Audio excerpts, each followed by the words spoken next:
Hey everybody, welcome to another beautiful day here at Looking Through the Glass. I wasn't going to mess that up, but we have Pete versus Anxiety here with us.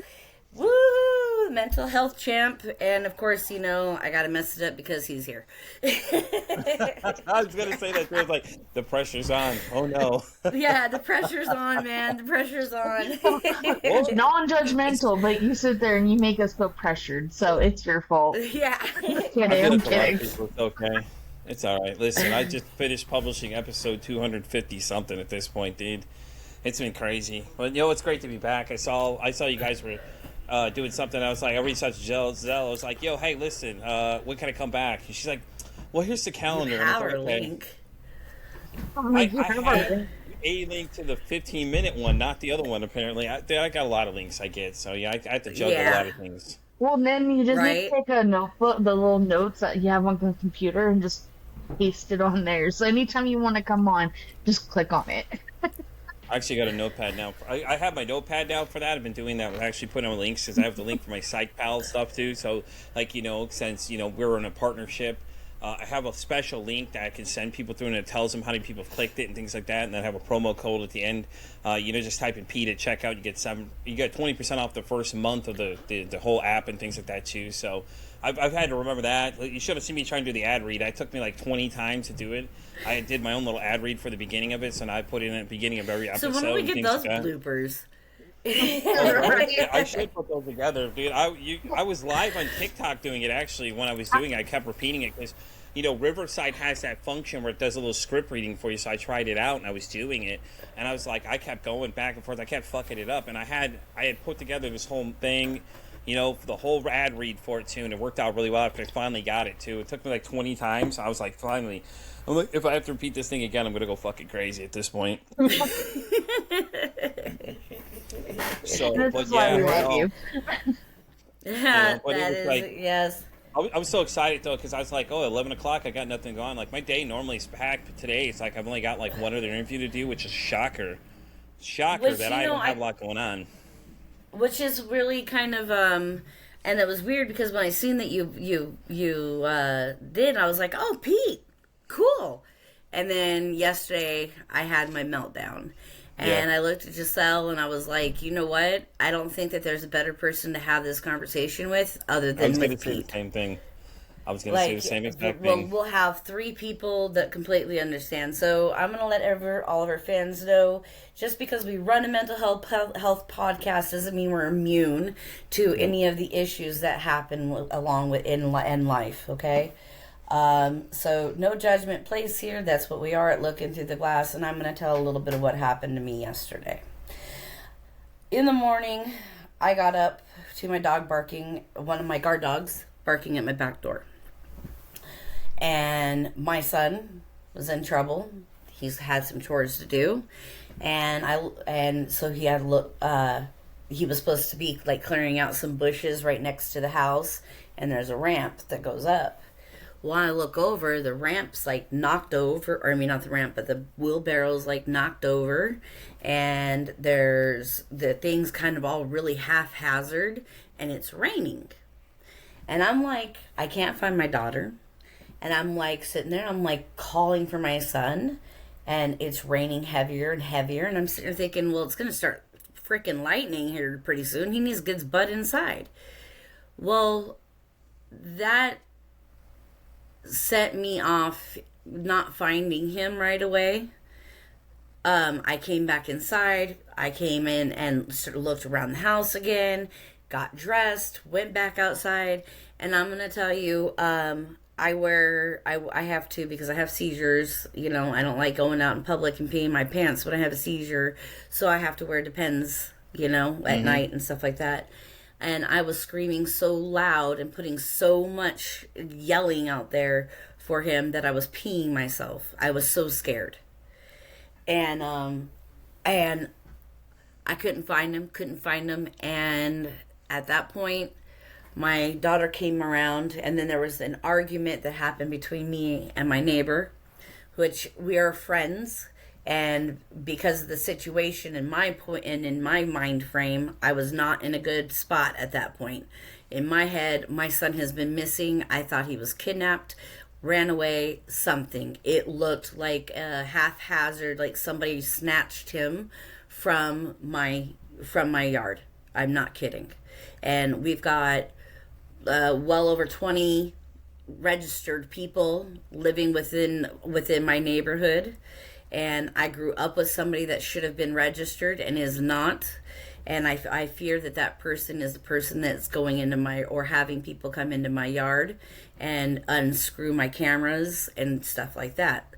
So I went into a panic, and I don't know why. And I was talking to I just got out of therapy. I'm not sure exactly why it happens. But Sela and I talked about it a lot too, and I think it may have something to do with shared trauma that we have experienced in the past. But something just snapped.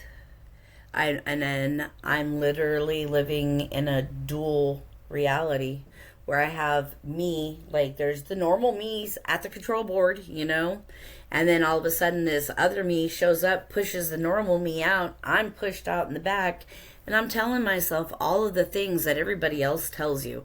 What about your kids? What you're doing is stupid, da da da da, blah blah blah. But literally, I had made several attempts on myself yesterday. Fortunately, the only thing that got hurt was some knuckles because I punched the grill.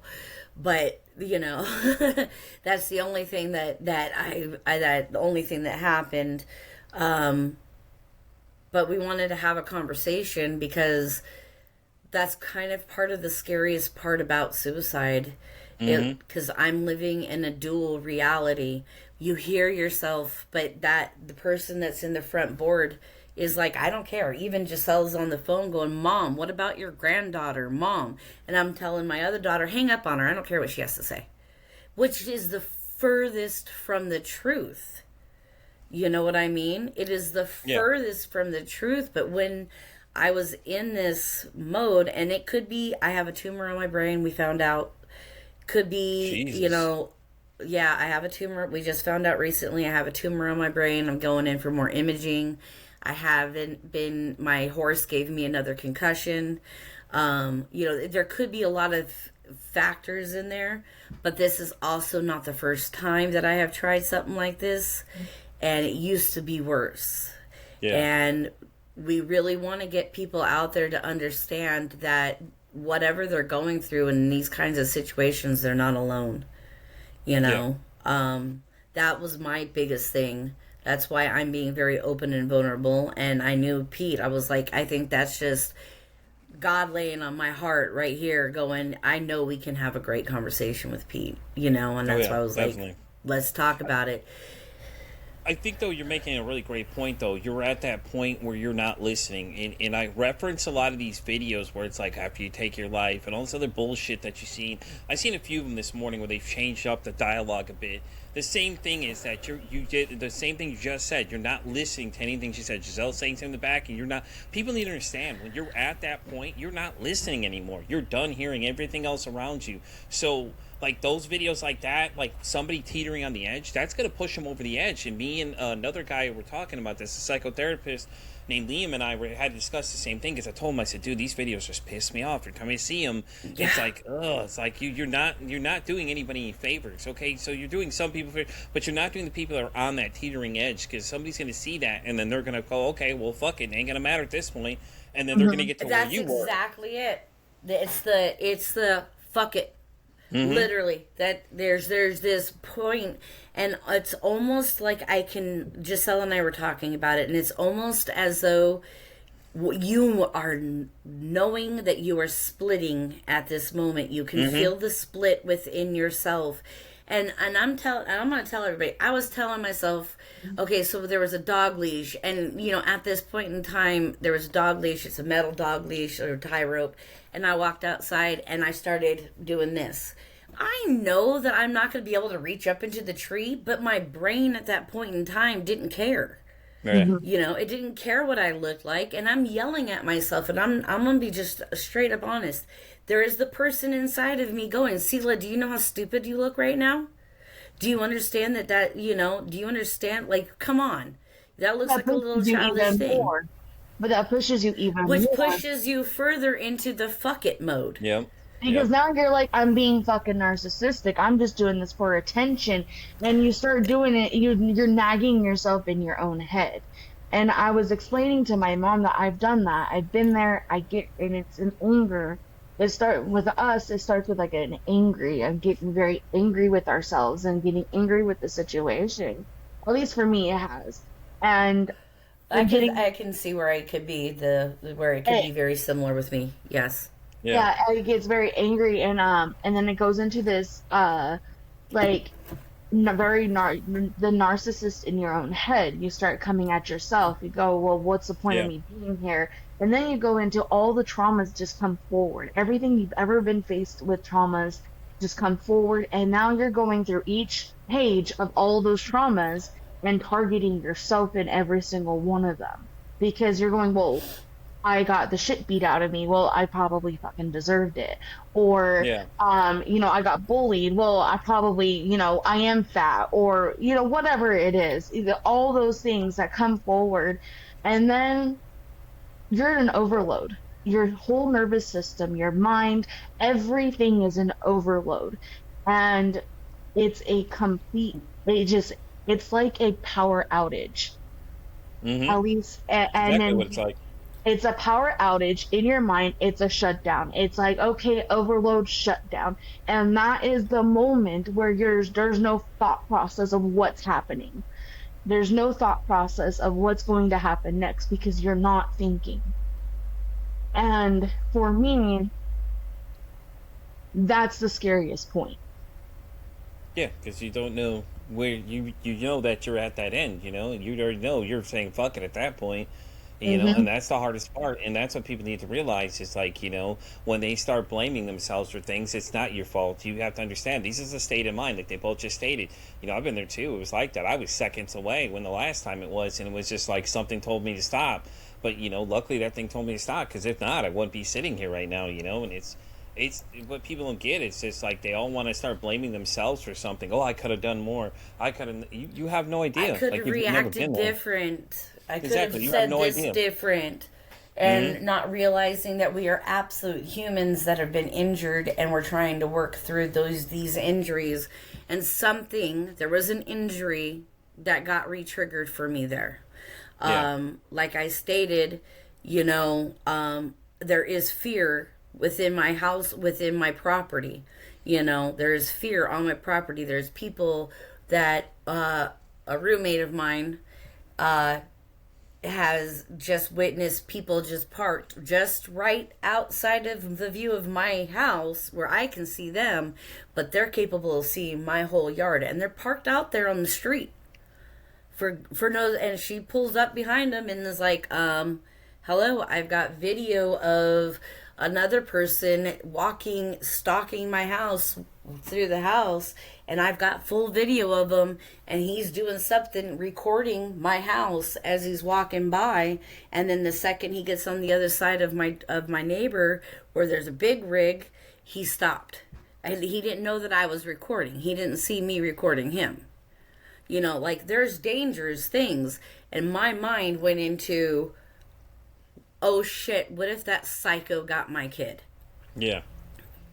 Because he's the perfect age that he likes him. And not to mention, there's 20 of those or more living in my vicinity. So I went into this. And then when I found out that he was across the street is when the rage really hit. It was like, are you kidding me?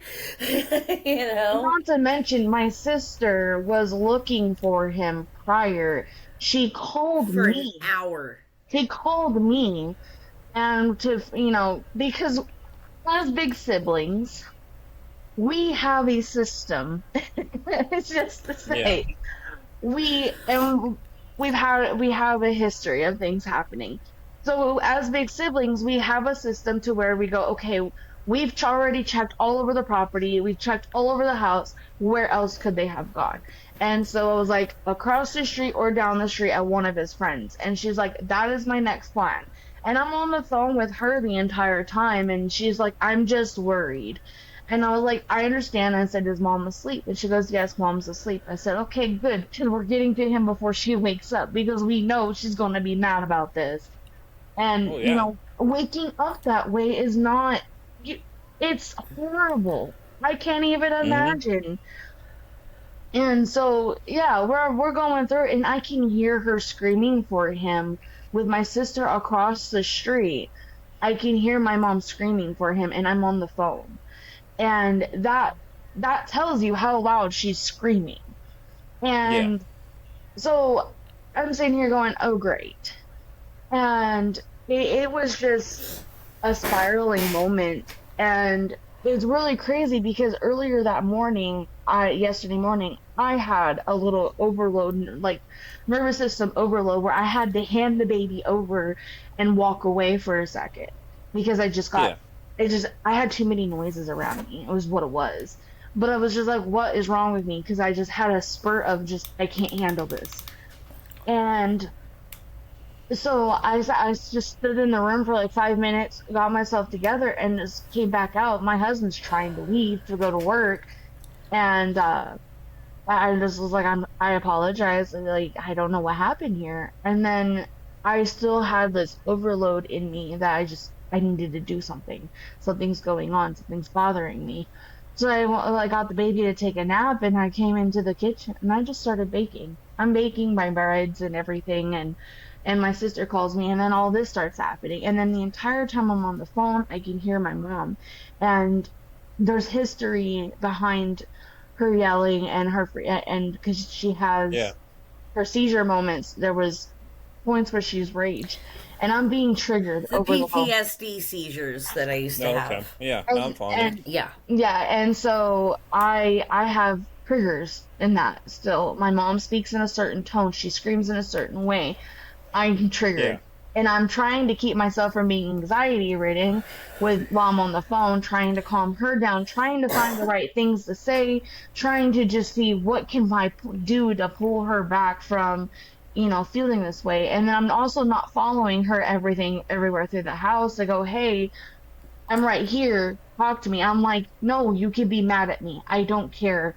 Be mad at me, but we need to talk. And it's really hard when you're trying to contain yourself and your own trauma and your own triggers Right. and trying to keep somebody from jumping off the ledge. And Oh, I was jumping. If there wasn't somebody there, I wouldn't be here. If there Yeah. wasn't somebody, and I'm gonna put it straight out to the point. I wasn't gonna say exactly into far details, but I'll put it to you this way: if everything was there, ready, and if somebody hadn't grabbed it at that very moment, Yep. this part of me wouldn't be here anymore. Yep. That's how and That's bad it true. was.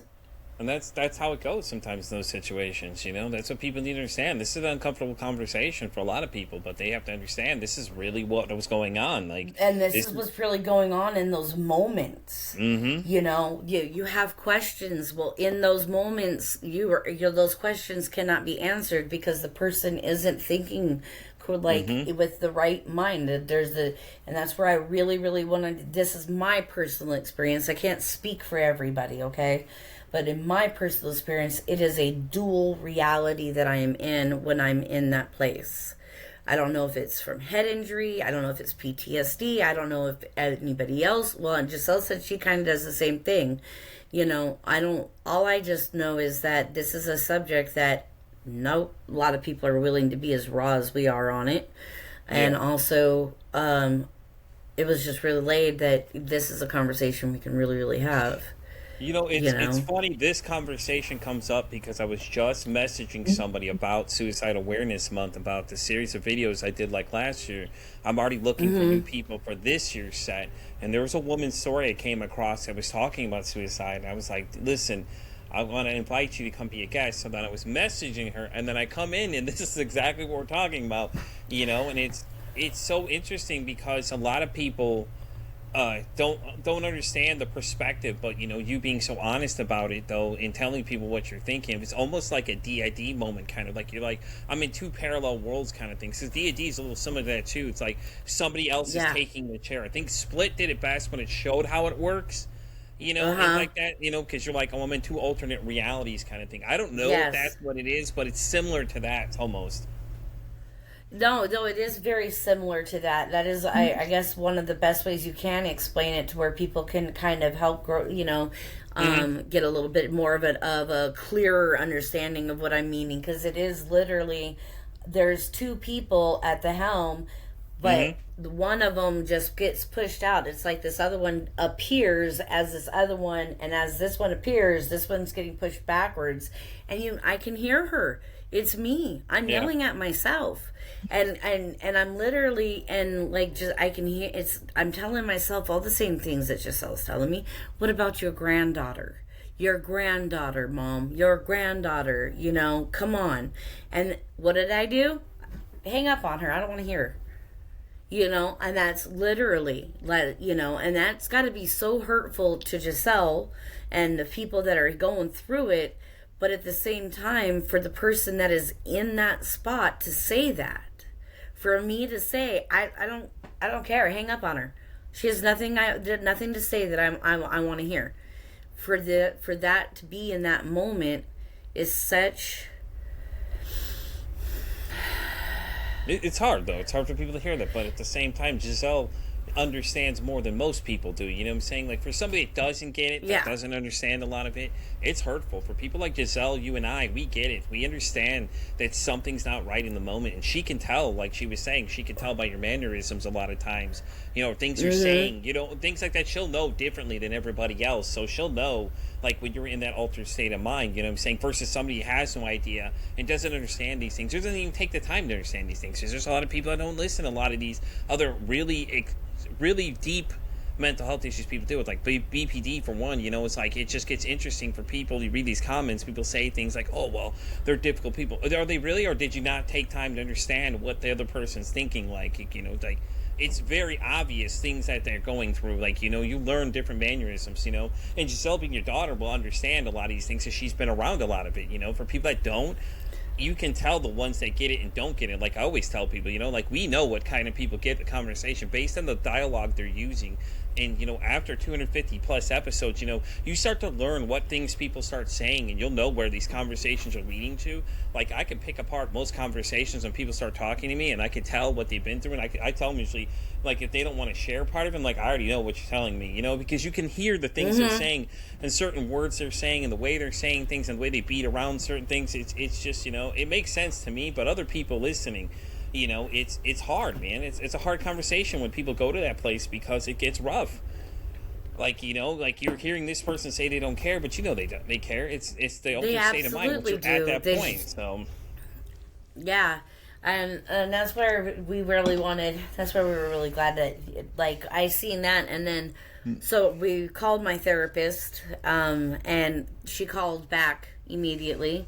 And after we had gotten calmed down a little bit, it was, one thing I just love my therapist, because of the way she knows how to handle me so well. And like today, she was like, I'm learning a whole lot more about you today than I thought. Like, you've been through so much more than I actually, she's like, I know about all these other things. I didn't know about these other things prior. So it's like, it's literally, you guys, I have 47 years of abuse on me. I'm not kidding. 2.5 years ago was the last time I got hit. I have, or almost 3 years ago now. Like, I have years and years and years of people telling me that I am worthless through their actions, that I am now trying to undo and go, no, I have worth. One, doing this podcast absolutely helps me with it so much. But I don't know where I was going with that. Let's just No, you're good. No, you're good. I think I'm happy though. I'm happy to see you guys are still going. I remember when you guys reached out originally and wanted to do this whole thing, and then you guys were kind of like, and then you just got into it, and then I've been watching your clips pop up on my feeds. I'm impressed. Listen, tell you, I'm very proud of you both that you're still doing this thing, man. I'm glad it's helping. A lot of people that come on my show and share their stories and then leave and come back, and then you hear from them again. They start telling you how great it was to get that weight off their chest, you know. And I've had a few people return a few times, you know, and we've had this conversation. They were telling me how things were different and people interacted with them differently after knowing all the things that they didn't tell them, you know. So being honest about that, I think that's really what we do the whole time, man.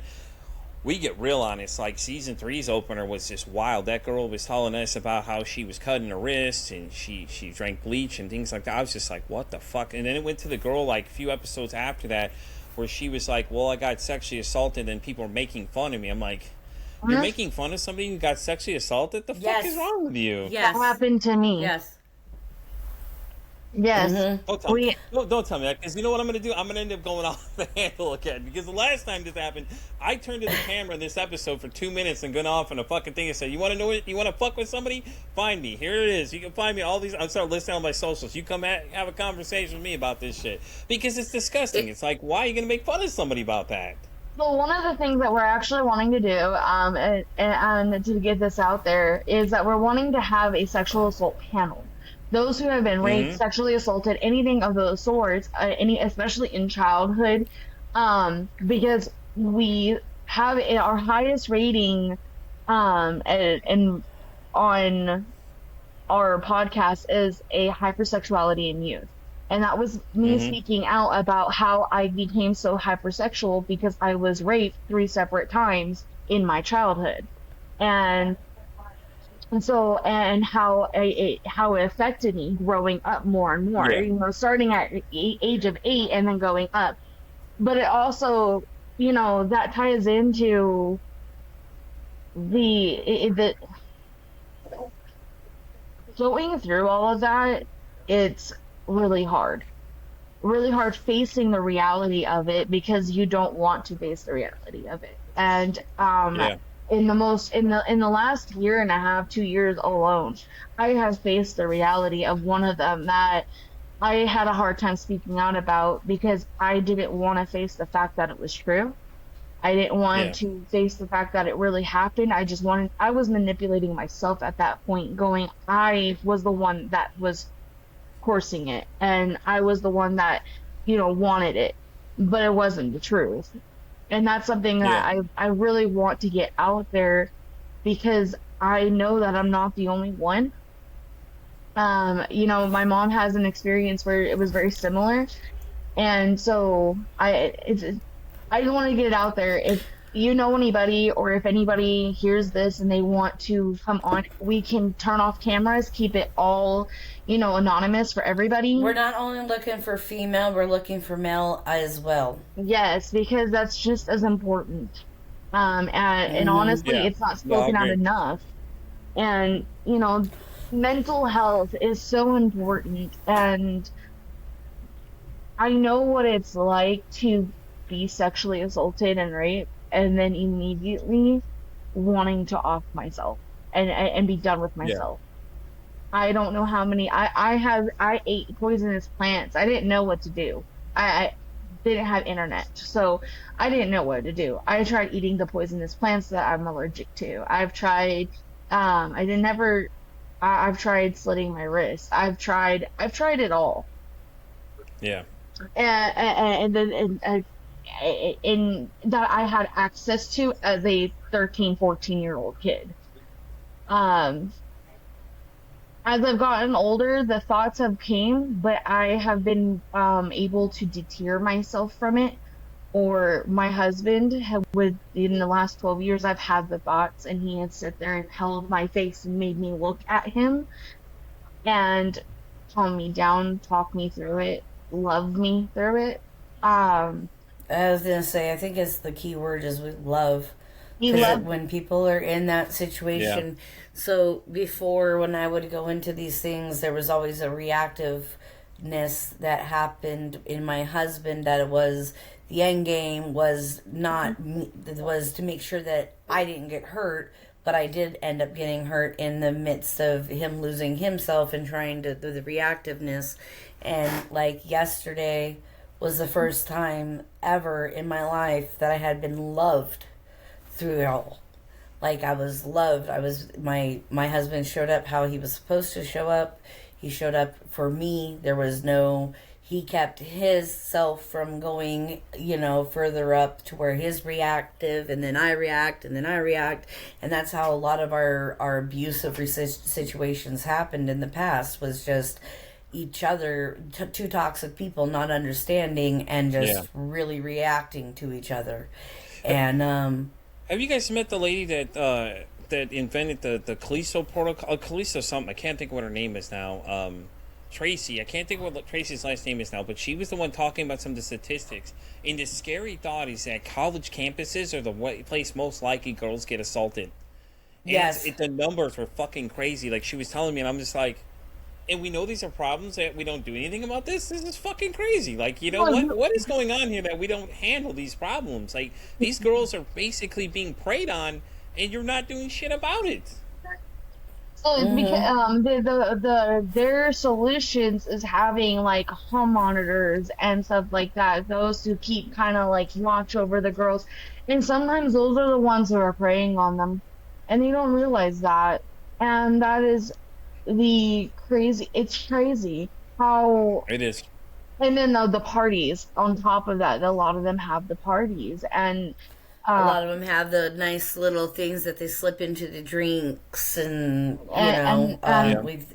there's so many different ways to administer sedatives to women and males. I'm gonna put it out there, it's gonna happen to them too. Just because they're not saying anything doesn't mean it's not happening. Yeah, no, I agree. But the statistics were just insane when she was telling me about how it happens to girls, in the numbers, and it was insane. Just like the suicide rates in boys, 10 to 14 went up this year. I was like, okay, so the number goes up, so what are we doing about this? Nothing, as usual. It's like, think about the NFL players too. The two guys, the guy from the Dallas Cowboys and now the guy from the Minnesota Vikings they found, but yet they don't talk about it. I'm like, okay, so there's a problem that's happening here, clearly. The one, I know the Dallas Cowboys guy's background was lost his mom, dealt with his own issues. You can't tell me you didn't know he was struggling at some point.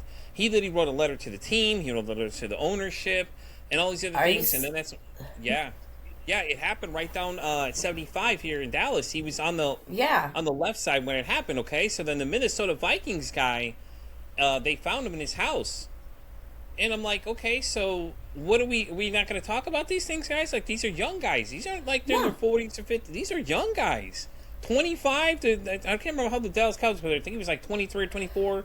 You know what I mean? It's like, but they don't talk about it. It's like, really? So what are you going to do about this? Can I throw something out there too? Yeah, go ahead. These guys are sustaining head injuries. Okay, so let me explain something about helmets. Helmets do not stop concussions. Mm-hmm. They stop from physical harm, not brain harm. And so these guys are hitting every practice. All that vibration is going in that brain, and every concussion is absolutely it's designed. How you can tell how bad a concussion is through the brain, how many different regions of the brain has been vibrated. So these guys are dealing with concussions that are undiagnosed, and absolutely concussions and CTE, because CTE is a rapid number of concussions on top of each other that cannot be diagnosed until after you're gone. They have to dissect your brain. Well, I know they have the new helmets were designed for the impact, and then they had the concussion protocol they've instituted now. I know recently the guy from the Miami Dolphins, he was the one that was having a lot of problems. But he got smart though. He put in his contract, if he can't play because of that, he gets paid for that. Which is smart if you think about it, because he was prepared. But think about it, Steve Young in the 90s, that's why he stopped playing, because he was having so many concussion issues. So many concussions, and these concussions, and like me, the head injury after head injury after head injury has such a huge impact that for me, my personal, that's when I really, really turned suicidal, was after the huge impact. I had lots of head injuries growing up from being hit, from from breaking horses, I'm just, who doesn't fall and hit their, who doesn't, as a kid, we all hit our heads, but mine happened so much. And then after I hit my head, after I cracked my head, my skull was cracked, and then because it went to the top, that's when the suicide ideations ramped up. And then that's when this dual reality that I go into started happening. Was Yeah. after the head injury. One of the things I was explaining to my mom yesterday, she ended up coming over and we talked. And one of the things I was explaining to her when she goes into that spiral, the thing that comes forward is I'm tired of having seizures. I'm tired of not being normal. The normal where I can go over to my daughter's house and go home and feel perfectly fine. I'm tired of not The being normal able to of sleep. not being, I can vacuum my office frickin' floor. Literally. Like, if I can't even vacuum my office floor because the sound and the vibration of the vacuum hurts me. And will put me into seizure. And I want to point out that the mental load that it comes on when your body is physically declining. I have broken my neck, and I was reaching points where I was like, I don't want to be here anymore. I'm tired of it hurting me. I am restricted with my neck. It kills me. Like, I have the pain is just so unbearable sometimes where it radiates up into my head, and I just get these horrible, like, vibrating headaches through the mind. And it just doesn't go away. And then you have everything else going on, and you're trying to just function through it, and you're not able to function through it, but you're just doing the best that you can. And mine come on when it's gonna rain. Living in Texas is great on that, isn't it? But when days prior, I'll start. I'll start. We're in Texas now. Come on now. Go But live in Houston. Those hurricanes, man. Woo!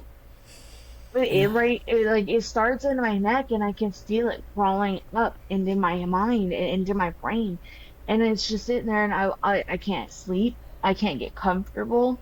I'll be sitting there trying to just.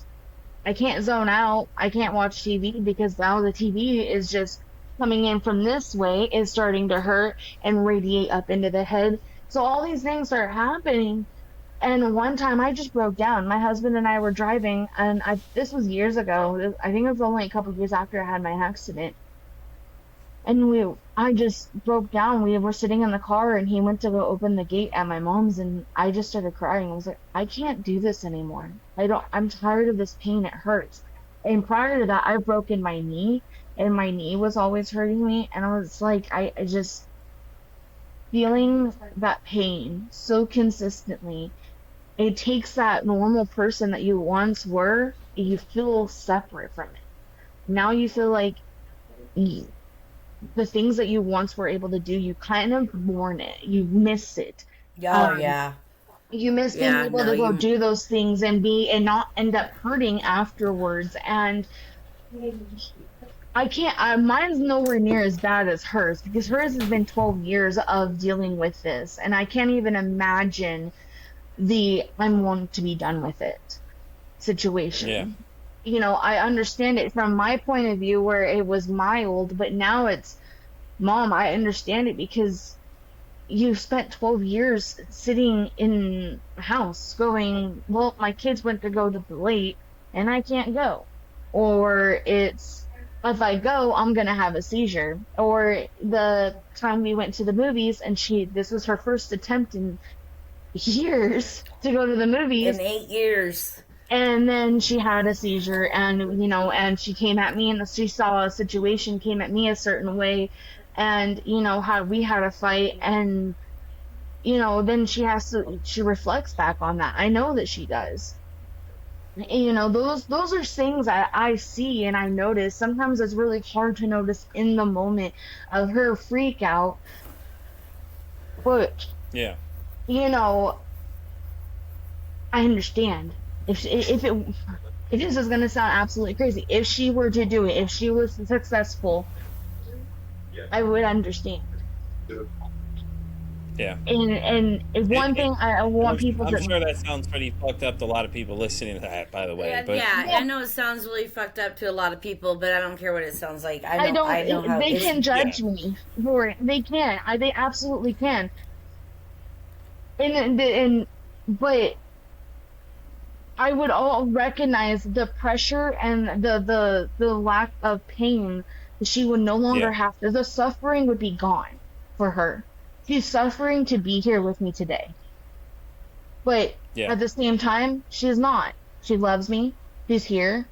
She gets to see another day with me and her granddaughter. And, and that's something that she's also in the clear mind of seeing. Yeah. No, I get it though. I'm saying people listening probably think that's fucked up, but I mean, we get it though. That's what I'm saying. Like the three of us understand the point of the perspective you're coming from, and I want people to understand that it's not selfish in any way possible. If it were to happen, you just like people that say that I think just don't understand. Have never been there. Hmm. And they all want to give it a label because we have to label every fucking thing. For God's sake, stop labeling every goddamn thing. Thank And you. I fucking drives me crazy because someone asked me this. Okay, so Right? someone asked me this in another interview, which actually comes out on the 3rd of July. So I was on a friend's show called Humanity 2.0. Find out that, I had the highest downloaded episode the first time around. So let's see if I can do it again. The conversation and the question she asked me was that, about people and their diagnosis. And then she's like, something to do with like using it like a crutch, and I was like, I can't stand that because it's annoying. People use it and just hide behind it. A lot of people do. They're like, oh, I have too much anxiety. Like if you do, okay, but not everybody has that same problem is what my point was. So to me it was just like it sounded worse than it was, but it's just like I'm just you see so many people just use it and just kind of milk it for what it is. They don't really have it that bad, and then, people that have it really bad are out here talking about it, and then these people that are responding are just getting so nasty about it. It's like you Hmm. they don't say nothing. Like just scroll on. Like why do you have to comment something? I don't get it. Why does this need to constantly hate on everybody and be negative towards everybody about something when they're sharing something like that, especially that.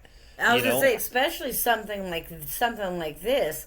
The last thing you need is to spread your little pathetic hatred upon somebody else that's going, hey, I'm exactly. going through this, maybe you are too, and if you are, you're not alone, and it's okay to not be okay. Like, Yeah.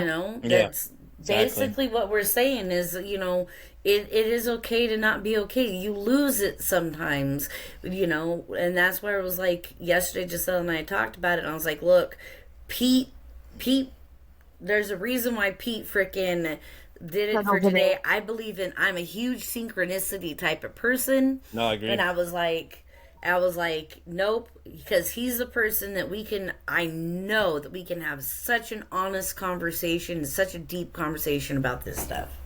Right, exactly. The I've one had a thing lot of these that conversations. Shit. I remember I some of know these you've now. had a lot of yeah, these conversations, but not only that is we all understand from a personal side. We've all Exactly. had our own personal fights here, you know. Mm-hmm. well, the one thing Exactly. that I want to say and put out there for a lot of people who have faced these thoughts and are now not feeling alone, the one thing that we have a tendency of doing afterwards is feeling guilty, feeling like we have brought the attention because that still kind of sits there. It's, oh, you're just seeking attention. No, you absolutely are not. You are battling something. You are battling a mental health battle, and it's not easy. And I Nope. absolutely don't want anybody to feel guilty, to hate themselves.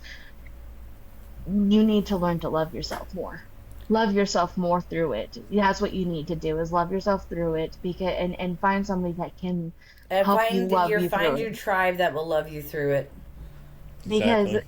it is so difficult and so easy to find yourself in that loop of inner narcissism, Mm-hmm. and Mm-hmm. you get dragged into it so easily. It takes one little situation and you get pulled into it.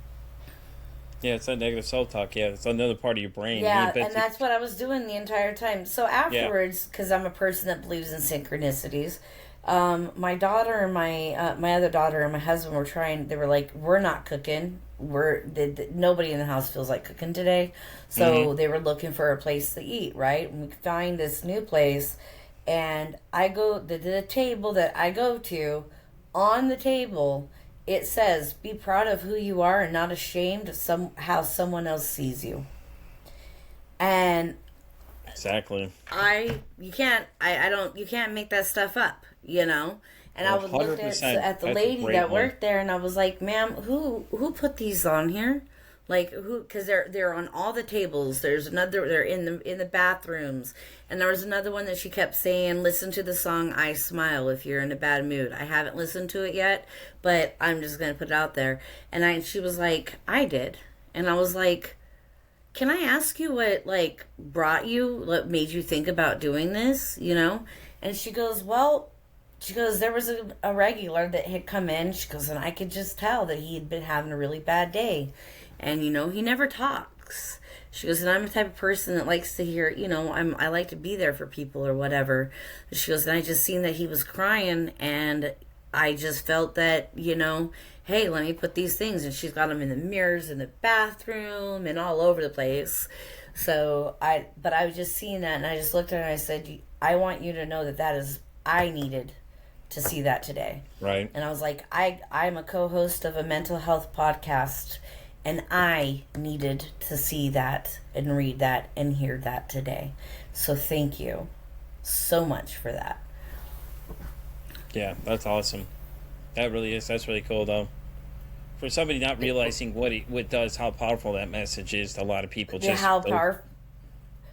Yeah, that was such a powerful message, because as Giselle was saying, I was still in the midst of trying not to beat myself up for the chaos that the day had. And it's so easy for me to, if you're gonna drive by, you might as well mow it. Sorry, but somebody driving by on their lawnmower on the street, and I'm like, well, my front needs to be mowed right there. My But mother, anyways, when you came over yesterday, my mother-in-law kept saying, "Why is she apologizing? Why is she apologizing?" And I was like, yeah, "Because it's an initial response." yeah, And I was like, she's like, she has no reason to be apologizing. See, that's not a great way to wake up. Nobody should wake up that way. And yeah. two, you can't control what happened. well, and because it does stem into the CPTSD flashbacks, is what when the spiral turns into a more of a CPTSD flashback for me, is what ends up happening. Um, but you still feel guilty for it because you created all this chaos. I seen everybody's tears coming from their eyes, you know, and it was like the other person that got kicked out of the control board was watching all this, and she's going, I should have stayed there. I should have kept control. I should have, even though I don't even know how for her to keep control. Like, I haven't the slightest clue on how to get her to be able to keep control. That's something that maybe later on it can happen. Hopefully. We don't know if it's the tumor that's causing this. We don't know if That's true. it's That's just, true. yeah, we don't know. We found out a lot of bad information on my neck. Like, my seizures and stuff are coming from the inside of my neck is swelling up and losing, on my brainstem, it's losing room. Like, it's starting to touch and stuff. I have what's called stenosis, so it's a narrowing of the inside of the neck. And so, like, there's all these things that can be causing it, but still, because I grew up, well, it's always your fault, Sela. You're the cause of it, Sela. You know, so what do? I'm sorry, I'm sorry, I'm sorry, I'm Yeah. sorry. But when I seen that helped my I'm sorries so much, because it was be more worried about who you really are instead of how others perceive you. Exactly. Just say fuck it to them. Who cares? I think that Right? people, when it comes to that, they just act really weird after finding that information out there. And they all like want a kid glove you, and it's like, yeah, don't do that. It's worse. It's even worse than you think it is. You're making them feel weird about everything. Just go about your day. If you want to ask questions, just ask questions. Don't be all awkward about it. Just come out and ask whatever you're gonna ask. You might as well just ask me straight out, and then I'll just tell you the honest truth. Then you just sit there and beat Right? around the bush, because I'm not gonna play the guessing game of what you want to know. If you want to know something, just ask me. And it's tough, man. But it's been worth it though. Like I said, like it's been hard, man, but it's been good though. Like my relationships with my kids are better, so things like that. I'm actually leaving the state of Texas in July. I'm moving back to be closer to my kids though too. I haven't told anybody, but you're the first two to find out that I am actually leaving. I'm gonna go stay with my brother. He lives right on the corner from them. So my oldest daughter just graduated high school in May, the end of May. So it was nice. We saw each other, and one of my kids was coming to me going, "Well, Dad, you don't seem like the same person." I'm like, kid, you don't know the things I've gone through this last year. I've just gone, list of things, and Yeah. she's a little older. Their younger two are 16, or now turning 16, so they're just now getting into high school. So things like that. So it'll be nice to be closer to the other two for the rest of the time. And then my oldest one is going to college as well this fall, so she's going to go be an ultrasound tech. So it'd be nice to be closer to everybody and things like that too. And it's I can do the show wherever, so it's been great. And things like that as Absolutely. well. So I can take it with me and go everywhere else and things like that. I do have a surprise for season 4. The logo is going to change. Just so stay a lookout. You'll see. It'll make sense when you see it. I actually talked to a woman who started an international movement for mental health awareness. So I'm joining up with her, and I haven't even showed her yet. I'm going to show her too about it because she's coming back to talk about the initiative. But it's called like High Five. It's basically like something she started at a university in Canada and things like that too. So my logo is going to reflect that. It's a high five, stigma free zone basically. So I've incorporated it into the new logo for season 4. So when season 4 drops, it'll be a whole new logo that'll be showing up too. I think I just So decided it's that pretty this, cool. I think this is going to be our season 3 drop, our first episode drop. Yeah, this is But gonna be our season 3 drop. Yeah. Hell yeah. I'm already uh, season ahead of you, by the uh, way. I'm on season 4, so you're all behind. you know yeah, that's what? all right. That's all right. We'll. You know what? You Hopefully started not before we did. I started before everybody. You kidding me? I started before every single person. You kidding me? Shit. Right? You've been Things at like this that. for a You kidding me? while. Yeah, Year you've and been a half at this now. for a minute. 2 years on September 15th will be the 2-year anniversary of the show. I have the other side project I'm doing this for taking off too. We're already booked in till August at least, with people lining up to do Wow. that one. And things like this one's already been pre-booked for all of season 4 pretty much. I'm going to stretch it through the end of 2027 so I can work on some other stuff. Wednesdays I get together with my buddy Uncle Jimmy, and we just get together and hang out. So y'all want to come hang out every you're busy 6 o'clock I was our gonna say time, 7 before you o'clock his leave time. Texas, we're gonna have to hang out. I was gonna say, yeah, we're gonna have to hang out before you leave us, Pete, because Yeah, We've we'll been fucking wanting come to down, hang yeah. out. Yeah. Well, I got a Yep. car now, so and I got wheels and everything too. I bought a car. I'm right. planning on getting some new stuff for the studio when I move, things like that as well. So I'm getting a lot of stuff figured out. I'm getting stuff packed up. I don't have a really lot of stuff to pack up, but I'm just kind of closing some stuff out. Because the day I left to go to Chicago, I got fired that morning. Greatest moment ever, because I was done with that bullshit. Like I couldn't fucking Yeah. stand being in that place. It was miserable. That place was so fucking horrible to be in. Every day I went in, I was just thinking about just offing myself. And I was literally being honest with you, because it was that stressful. I come in and just shit's done, and then I'm trying to do all this on top of everything else I'm doing. And I'm managing still to get everything done. And then no one else is doing anything the rest of the time. And it's like, okay, well, fuck y'all. Like, the minute they told me I was fired, they're like, well, we're going to let you go because you said something and, didn't say what I said. And I remember the conversation that I had a disagreement with somebody. This guy that came in, I had a disagreement with him, and then he said he didn't like something I said. And I'm like, I didn't say anything inappropriate. I just asked him if he was going to continue wasting my time. That's not inappropriate to say to someone. That's not inappropriate. I'm dealing with all this shit. That's I'm trying to clean tired up of a dealing mess. with your shit, dude. Well, we solved the problem, and he was just continuing going back to it. I'm like, dude, are we gonna keep beating a dead fucking horse here? Like, I'm like, I got things to do. Right? Like, I got a whole mess here, this store to clean up, and like everything is just a goddamn disaster. I walk in, and the place is a complete mess, and it's like, what the hell did y'all do? You say you the didn't do things anything. that I want to say to customers in retail. Oh, you all should listen to the episode I had with somebody where it was like she does workplace trauma, and I was describing it. She's like, dude, you need to quit your job, bro. She's like, can you hear all the anxiety pent up in this man's conversation about this place? He is losing his mind. Yeah. I was like, girl, you don't You even know know, half of it. some people don't understand that you spend half of your life at your job. Mm-hmm. You spend half of your life at your job. 40 And I hours ain't or trying to more. say anything horrible, but I've been there. I've worked at a place where I literally was counting down the hours before I had to go back because it was so miserable and it Mm-hmm. was so toxic and it was so horrible, and I did it for $7 an hour. You know what I mean? Like, Mm-hmm. are you Fucking, kidding me? I hated waking Exactly. up Because and laying there and going, I really don't want to fucking go. gotta go to work. Yeah. The only time I Yeah. ever did that, the only time I ever didn't do that was working as a vet tech. Working as a vet tech, I never woke up. I'd be like, no, I'm going to work. Like, that was, you'd be like, No, oh, I agree. I don't want to wake up. Nope, I'm going to work. That was the only time that other than podcasting. I literally had to Podcasting's drag the my other one. ass out of bed to get to work every night. A friend of mine from Canada was listening to all my problems. She was like, "You gonna go to work today?" Yeah, unfortunately. I should call in, but I literally had to take a mental health break one day, and I told him, I called and told him, I said, that morning, I remember I told the woman, they all thought I quit.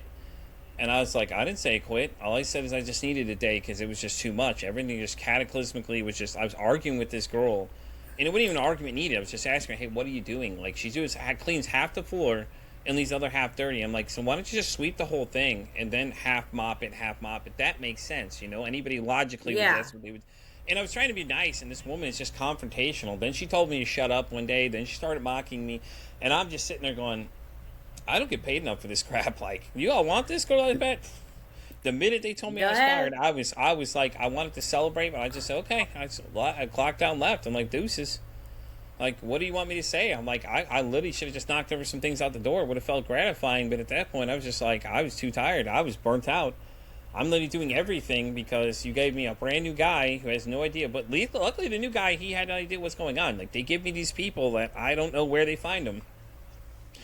Yeah, So- you're not the only person going through that in that work or in their work. Oh, There's it was other great. people The that are minute they going through said- stuff like that too. The minute they said And those words, and that's girl, the I'm telling sad you. thing is that we have this thing that we have to maintain a life. We have to maintain a livelihood in order to not be on the streets, in order to do podcasting, in order to do, have family and all that. And then you're stuck in this horrible job that you hate every day. Well, that's going to affect your mental health.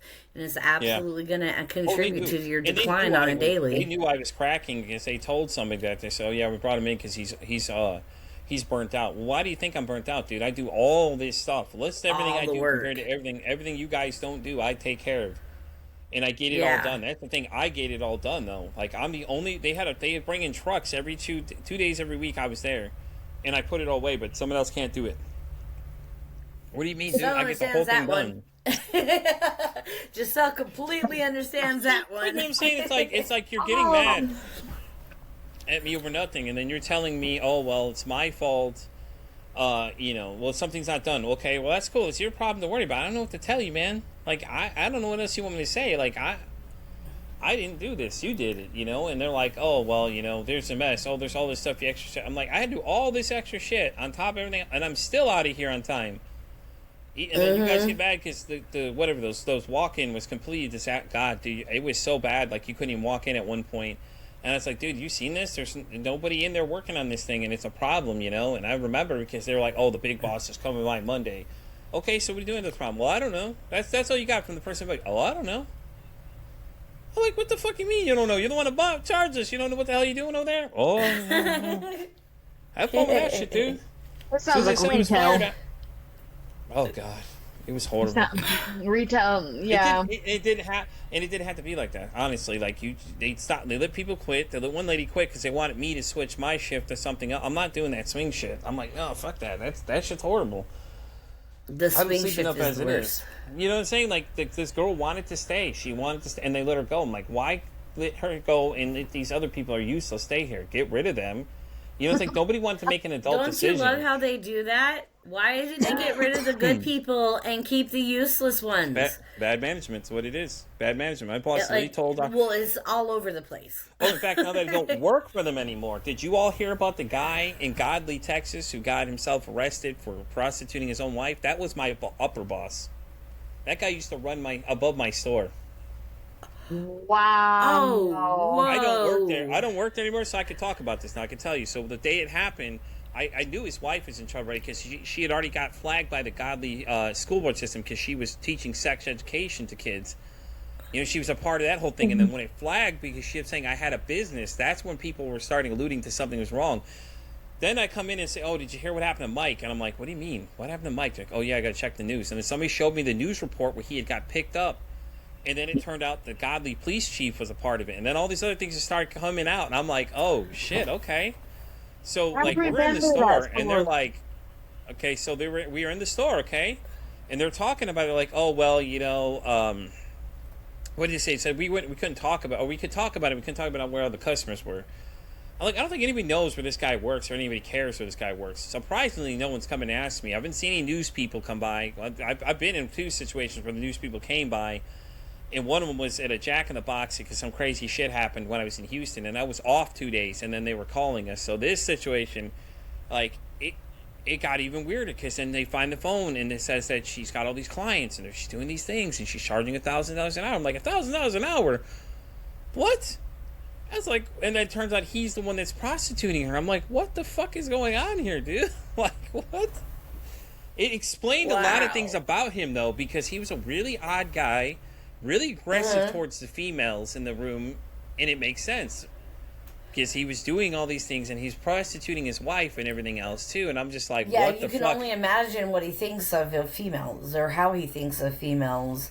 Or it'll get better because they were apparently training other girls on how to be a part of the little operation too. And I was like, it just got even weirder. I was like, what the fuck is going on, dude? Like when I worked there, I couldn't say a single word. I hinted at it with some people. I told them, I said sent like videos to people and said, here you go. Yeah, hey, listen, this is my boss. And in the messages, I told them, I said, don't tell anybody I sent this to you.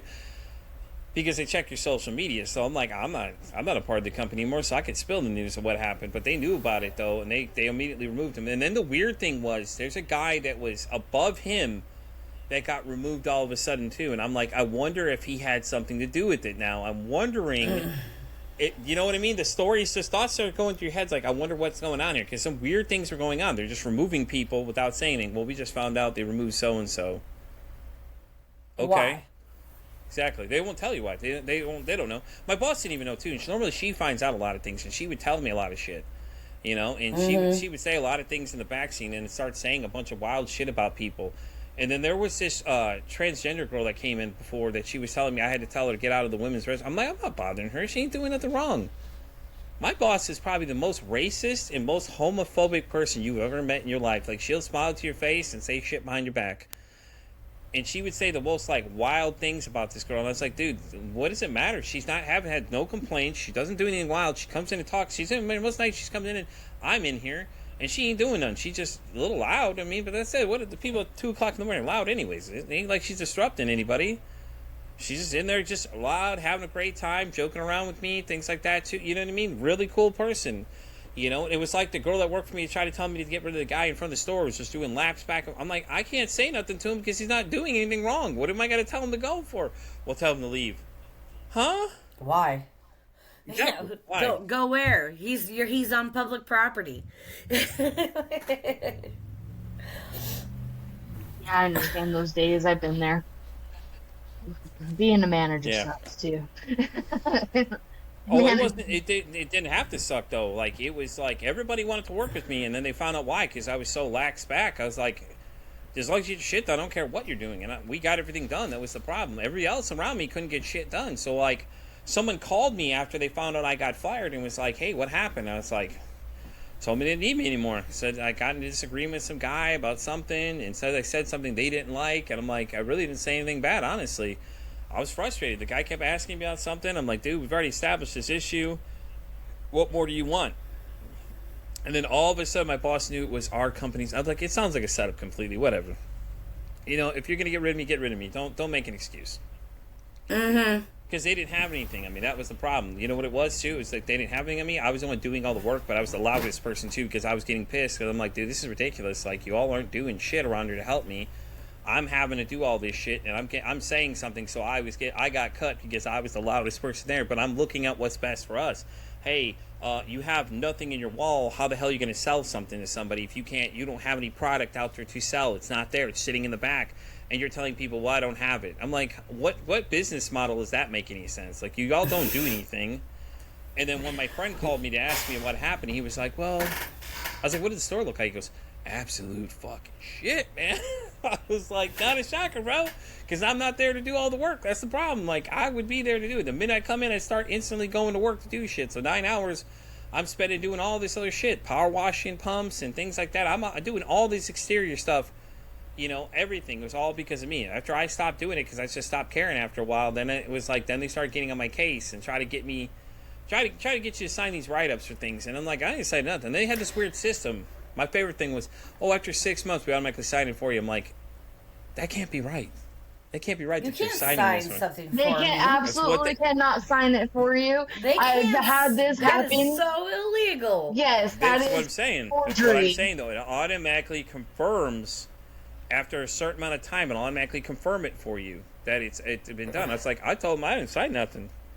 I didn't sign nothing. I filed for unemployment the day when I told them about it. I told them, I said, listen, I didn't sign nothing. They didn't give me really any information. They just said something I said. Didn't specify what it was. You know, nothing like that. Didn't, you know, and they're like, oh, man, this is interesting. I'm like, I don't tell you. I didn't tell them I was excited, though. Like, I was happy the minute they said I got deuces. I was leaving either way. I already planned on leaving. When I went to Chicago, I was talking to my brother about the details, and he was like, you know, what about you coming to stay here with me and be different change of pace? I was like, okay, cool. I actually had an interview for up there too already. I already did the interview, so I'm waiting to hear back. But you know, it's like I'm just like, I have nothing tying left here to tie me here, so I'm like, might as well be closer to them, and then decide from there what I'm gonna do from there. You know, so hopefully by then the show will start paying, so I can just quit my job and do that instead. I can just hire everybody to come work for me instead. That's what we're trying to get to. I told one of them, I'm like, I told everybody, I'm like, listen, one of us need to get rich, so all of us can quit our jobs and just go work together in the same branding label and just do whatever the hell we want from there. Right? They're all pegging me first. They're all like, oh, Pete's gonna be the first one. I'm like, I don't know. We'll see what happens at this rate. Well, who knows? You'll probably be first. Well, you know what? If it, like I said, if it happens, I'm hiring a bunch of people to come work for me instead. Because at this point, you know, somebody's like, what? Kimberly Lou and I were talking about this. She's like, eventually you're going to have to hire some people. I'm like, yeah, but it's that kind of sense of giving up the control of what I want to do here. I just need a bunch of yes men. And she was just laughing at me hysterically. I'm like, what? But, you a know, whole bunch of yes men that you're not going to like when they're just telling you yes. Listen, we'll get to that problem when we get there. At least I put somebody in that position. I can replace them with other people, you know? It's fine, all right? The first step, she said, is I'm going to have to hire a team eventually. I'm like, yeah, eventually down the road, you know? Because I just did my third national media panel, so I got 50 more emails coming in on top of the already 25 I've got sitting in there that I've got people coming through, constant emails of people emailing me. And then the random guests I invite from Instagram that I find sometimes when I'm wandering around, or Facebook or TikTok, wherever I'm going through, I usually find people, and I invite them to come be on the show, depending on what it is. So that's how I've been doing it. I was like, you know, I still use Podmatch, but it's like I use it to pay for the cost of everything, and after that, it's like, okay, I just kind of pick up people from wherever. I'm really not picky where I'm getting them from. But a lot of them I asked, like really big names. I just asked them. Like Kimberly was telling me, she's like, you just gotta ask. So literally what we were talking about, it's like, yeah, when you said yes to me on the show, she's like, yeah, you just have to ask. She said, how you know if you don't ask? I'm like, that's true. So, but I do have something special planned this week.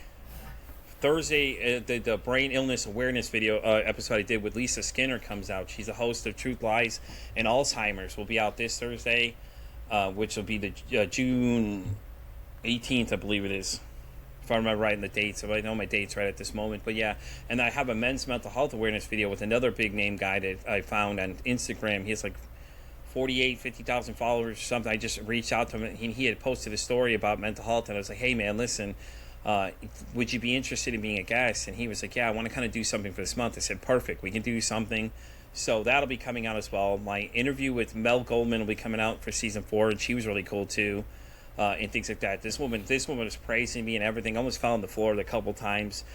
Kimberly Lou told me I did great too, and almost died a few times there, so I almost had to be resuscitated, you know. But it was just like, it's so crazy the success of these people, and then they're sitting there telling you how great they like what you're doing. Like Kimberly's like, yeah, I'm gonna look at your website, check out your podcast, I like what you're doing, and I'm just like trying not to have a fucking panic attack over here. Like she's talking to me. Like she's talking to me. Who are you talking to? Wait a minute. You know what I mean? No, that is to us. Well, I had John Dukakis come on too and say the same thing, and he's been a journalist for 22 years. 22 years, CNN, doesn't matter what news station he's affiliated with. This man's been on national TV working for somebody, and he's telling you the same exact thing, and it's just like, holy shit. And then Mel Goldman, I don't know if you saw my Facebook post, the Facebook post she put out a raving review for me, and I was like, wow, yeah, okay, cool. You know, like I was shocked. You know, like imposter syndrome kicked in because I was like, holy shit, I guess she's talking to me, huh? Fuck. Yeah, no, I understand the imposter syndrome quite a bit with this, with the whole thing. It's like, who'da thunk? Like we've gotten people that came in, and one guy he was like, I've just been binge watching you guys. I can't help but binge watch you guys, and I just love you guys. You guys are amazing. We're both That's like, awesome. what?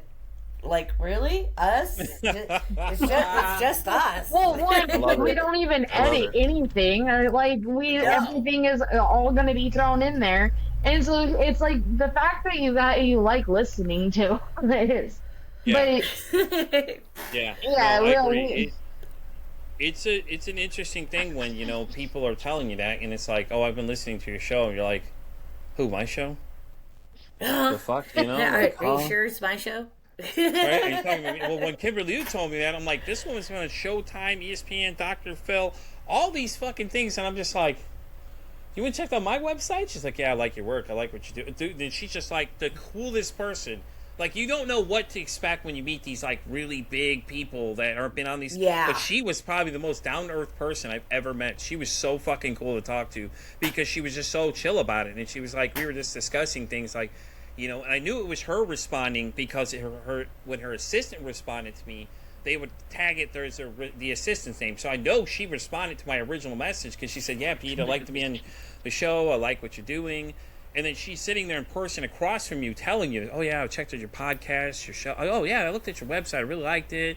And I'm just like, okay, well, I'm going to go die on the floor over here for a minute. Hold on. Just told me Excuse me for a 5-minute break. But you know what I'm saying? It's like, it's just so surreal, man, because it's so cool when you get to meet these guys, you know, and you just shoot your shot to them to come on, and they're like, yeah, I'll come on. Why not? Let's do this. So I think what it is for me, like in this podcasting thing, it's, one, like you said, you told us at the beginning when we first met, you were like, after your 10th show, you've got it. Get to your 10th show and you've got it, you know, and you guys have got it in the bag.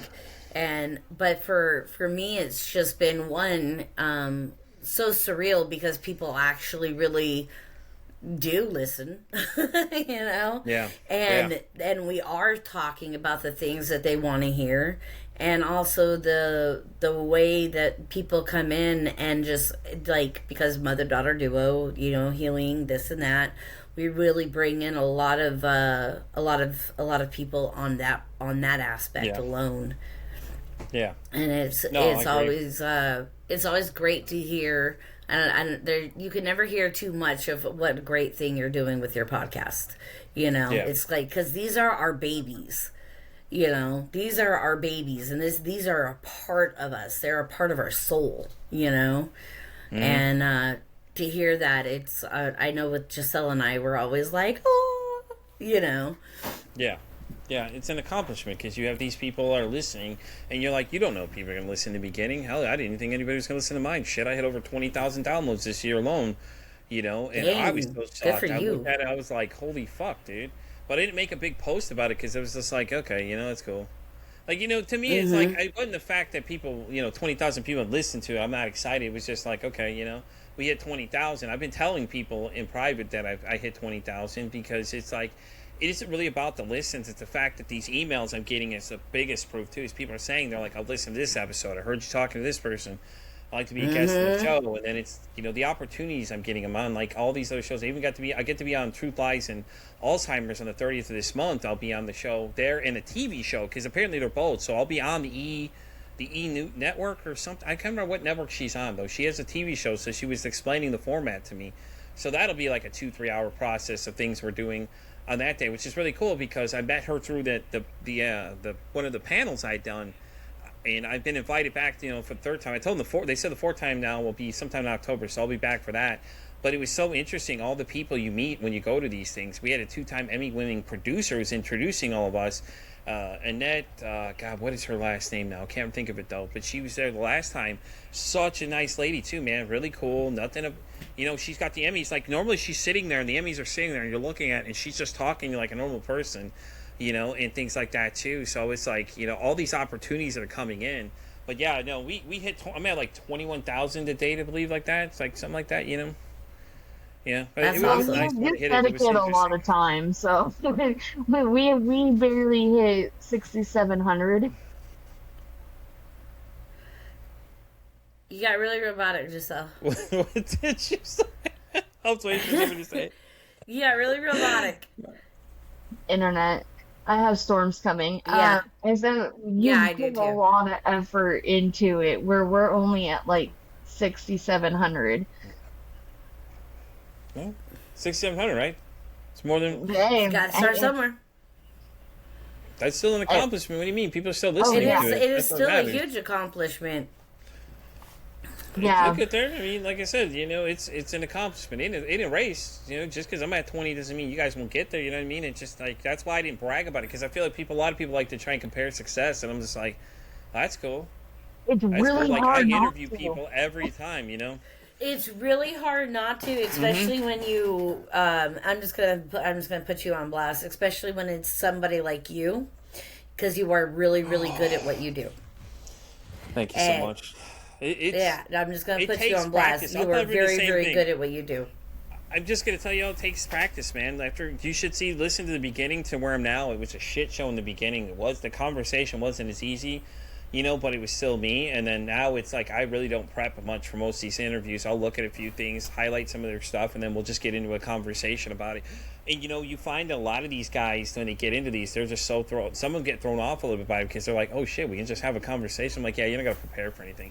Kimberly Lou loved it. She was like, oh yeah, we're just gonna have a conversation. Okay, she was just going off, and Mel was the same way too. Mel and I were just having a conversation about stuff. We were just talking about different things, And that's what really stuck to it. And the fact that, you don't edit it hardly either. Like, I don't either. Like, unless there's something I really feel like I need to cut out, that happened with one person I had. She was talking about her story. Some comment got made, and she was like, yeah, I don't really like that. Like, I have no problem pulling shit out, like that's it. But other than that, it's real raw, and that's what people like about it is the fact that we're just real about everything. You can come into the studio, and we can talk about everything possible, and you won't hear me say a single and thing. everything. Yep, anything and everything. It's and fun. it's safe. You're in a safe place. No matter we're not gonna sit here in judgment. Like, look at what I said today. There's gonna be people that are gonna judge me, but there's also gonna be people that are gonna go, hey, look, someone else understands. No, I get it. I'm trying to find the new logo. I could show it to you guys if I can find it. I think it's on my phone somewhere. You'll So have to this just send it to us. Yeah, just Well, here's send the it. initiative. Just so y'all know. That's kinda that's cool. the high. So that's part of the hand that'll be appearing in the logo. So I have the final logo already done. I'll have to find it and send it over to y'all to check it out. But it's incorporated into it. So now I'm looking at doing an overlay for the studio now for it to sit in the background. So it's technically the stigma zone because the idea is to have that handprint up somewhere in there to let people know that it's a high five stigma free zone basically. Mm-hmm. I like So, that. That's Yeah. pretty cool. So But it's gonna be fun. I have a baby I gotta go grab. Oh, I like how she says it. She's like, I have a baby I have to go grab. Okay, whoa, I'm sorry. Damn, are we holding you up? Yeah, Pete, it's Are only you- supposed to are be you- an are- hour. Here we are, an Are you hour and trying to- 18 minutes. Well, this is your show. You're supposed to be directing this thing. You're supposed to be like, yeah, we got to close this thing out. Mine are only 45 minutes long, okay? I cue it up. I start getting ready to cue them off. Oh, we Yeah. just let you talk. That's okay. Listen, you can just listen to me. I'm on Spotify over down to Pandora Radio if you really want to hear me talk. I mean, let's be honest. You can just go listen to there. You can hear me say whatever. Like, give me some more No, downloads, man. you have to hear my response. Oh my Right? God. I've heard a few of your need our responses. live Okay. response. Thank you, sir. Right. Yeah. Your mom told me and your mom ran into each other, by the way, on TikTok, and she was telling me about that one episode where you're like, well, it's Pete. I remembered my email. It's like, I hope you did, because sure as fuck, the next person I send your way, that's the first question they're asking you. That's funny. They don't even ask. They don't even ask. I'm so offended. Listen, I try to prep some of them too. I'm like, listen, hey, when you get in there, ask Giselle if she remembers her email. And that's the Nope. response, just to fuck with you the whole time, because I remember that first time. I was laughing hysterically about it. Well, I still talk to my story to this day. you sent somebody our way, but they had to reschedule the 15-minute and they haven't. But yeah, no, everybody, we've enjoyed every conversation we've had. We have enjoyed all the people that we've met. And honestly, we're starting, we have a lot of recurring people because we really enjoy the conversations that we can have with them, and that, Yeah, the expansion of conversations we can have with them as well. exactly. Yeah. Yeah, no, I agree. Yeah, we're doing a lot of return people where we can have the deep conversations, that the people that aren't afraid to go into the scary parts of and the embarrassing parts of this story and have really dive deep in there. Yeah. And Well, listen, I'll have to invite you to come back on and then show Giselle how to run a show, because, she's a little, I'll just think, wham, bam, done. 45 minutes, we're out the door. Boom, done. See, that's how you do it. Giselle. All right, well, we'll have to come back on so that Pete, or go back on to Pete versus anxiety, so that Pete can show us how to Show Giselle how to do it, because Giselle needs to learn. It's okay. whatever. And in that running, On that note, I run my show the way I want to run it. So Okay, that's fair enough. All right. So this is Pete versus anxiety. Okay. This is Look Into the Glass. And then on that note, with Look Into the Glass, we are always welcoming people to come reach out to us. You can reach out to us at 12lookin through THRU34 the glass at gmail.com. Whatever. We also have a new we have we have a website now up and running, and if you would like to go check that out, get newsletters from us, listen to podcast episodes, read our about, you can look us up on littg.riverside.com. Don't ask why it's all initials. It was the only way I was going to get it. I like it. You can also find us on Facebook. We have a Facebook page, we have Instagram, and we have TikTok. And yeah, on that note, Facebook. I said Facebook in the first place. Oh, okay. You guys can also probably find Pete versus Anxiety on a couple different episodes, and he has all those things too. And then some. Listen. So let me show you how to end this thing right. You ready for this? Okay.